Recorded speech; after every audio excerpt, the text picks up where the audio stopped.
Hello, Gilky Geckos.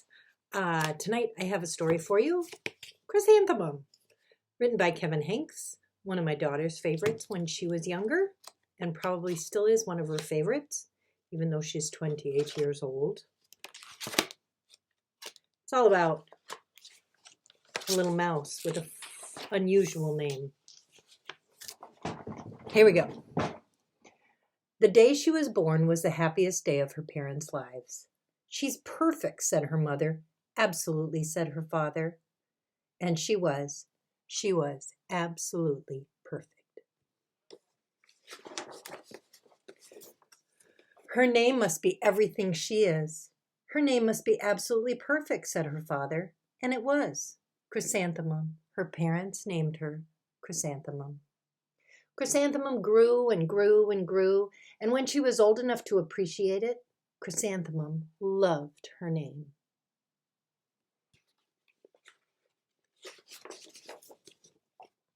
She loved the way it sounded when her mother woke her up. She loved the way it sounded when her father called her for dinner. And she loved the way it sounded when she whispered it to herself in the bathroom mirror. Chrysanthemum, chrysanthemum, chrysanthemum. Chrysanthemum loved the way her name looked when it was written on ink on an envelope. She loved the way it looked when it was written with icing on her birthday cake. And she loved the way it looked when she wrote it herself with her fat orange crayon. Chrysanthemum, chrysanthemum, chrysanthemum.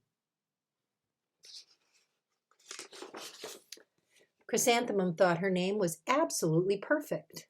And then she started school. On the first day, Chrysanthemum wore her sunniest dress and her brightest smile. She ran all the way to school. "Hooray," said Chrysanthemum, "school."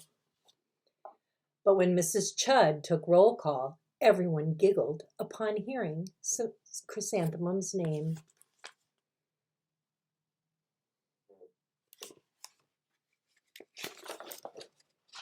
"It's so long," said Joe. "It scarcely fits on your name tag," said Rita, pointing. "I'm named after my grandmother," said Victoria. "You're named after a flower." Chrysanthemum wilted. She did not think her name was absolutely perfect. She thought it was absolutely dreadful. The rest of the day was not much better. During nap time, Victoria raised her hand and informed Mrs. Chudd that Chrysanthemum's name was spelled with 13 letters. "That's exactly half as many letters as there are in the entire alphabet," Victoria explained. "Thank you for sharing that with us, Victoria," said Mrs. Chudd. "Now put your head down."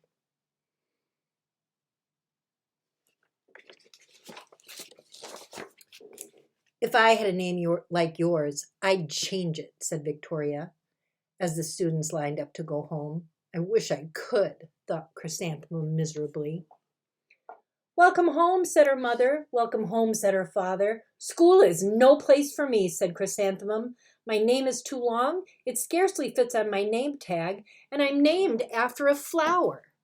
"Oh, pish," said her mother. "Your name is beautiful and precious and priceless and fascinating and winsome," said her father.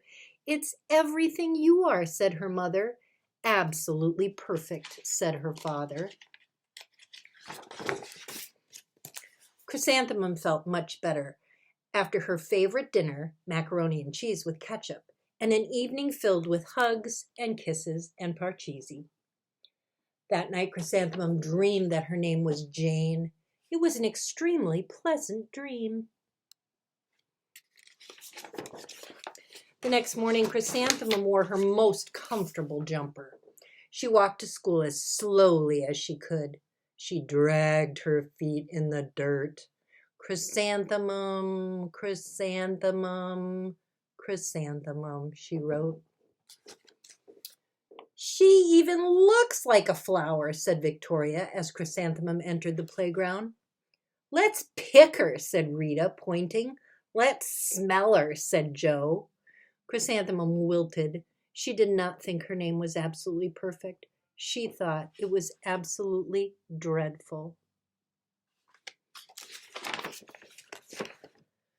The rest of the day was not much better. During nap time, Victoria raised her hand and said, "A chrysanthemum is a flower. It lives in a garden with worms and other dirty things." "Thank you for sharing that with us, Victoria," said Mrs. Chudd. "Now put your head down." "I just cannot believe your name," Victoria said as the students lined up to go home. "Neither can I," thought Chrysanthemum miserably. "Welcome home," said her mother. "Welcome home," said her father. "School is no place for me," said Chrysanthemum. "They said I even look like a flower. They pretended to pick me and smell me." "Oh, pish," said her mother. "They're just jealous and envious and begrudging and discontented and jaundiced," said her father. "Who wouldn't be jealous of a name like yours?" said her mother. "After all, it's absolutely perfect." Chrysanthemum felt a trifle better after her favorite dessert, chocolate cake with buttercream frosting, and another evening filled with hugs and kisses and parcheesi.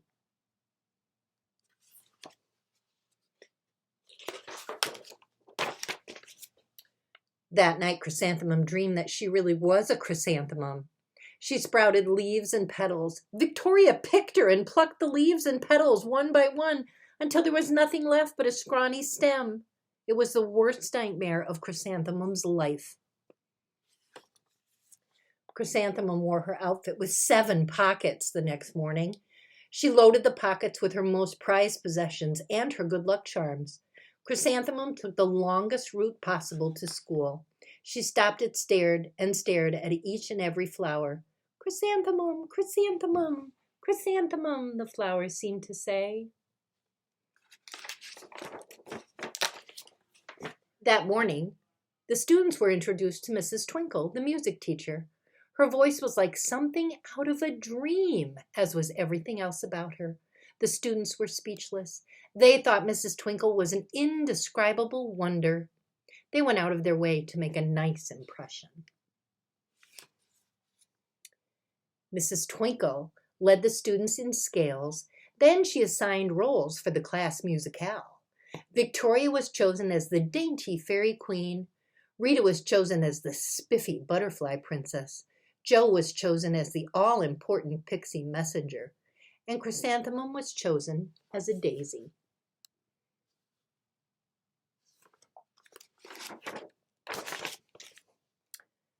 "Chrysanthemum's a daisy, chrysanthemum's a daisy," Joe, Rita, and Victoria chanted, thinking it was wildly funny. Chrysanthemum wilted. She did not think her name was absolutely perfect. She thought it was absolutely dreadful. "What's so humorous?" asked Mrs. Twinkle. "Chrysanthemum," was the answer. "Her name is so long," said Joe. "It scarcely fits on her name tag," said Rita, pointing. "I'm named after my grandmother," said Victoria. "She's named after a flower."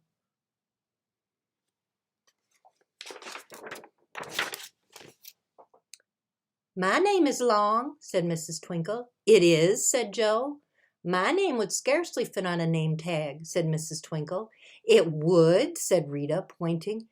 "And," said Mrs. Twinkle, "I'm named after a flower, too." "You are?" said Victoria. "Yep," said Mrs. Twinkle. "My name is Delphinium, Delphinium Twinkle. And if my baby is a girl, I'm considering Chrysanthemum as a name. I think it is absolutely perfect." Chrysanthemum could hardly believe her ears. She blushed, she beamed, she bloomed. Chrysanthemum, chrysanthemum, chrysanthemum.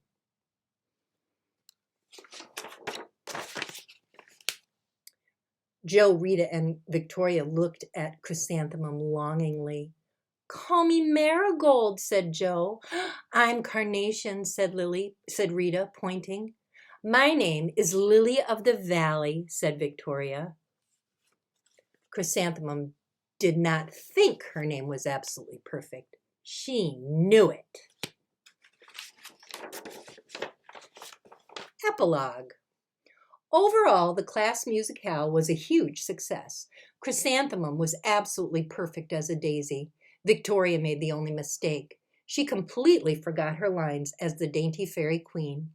Chrysanthemum thought it was wildly funny and giggled throughout the entire dance of the flowers. Eventually, Mrs. Twinkle gave birth to a healthy baby girl, and of course, she named her Chrysanthemum. That's a good story. Those little girls were not very nice. I hope you enjoyed it. Have a good night. Miss you guys. Love you. Hope everybody's doing well. Take good care.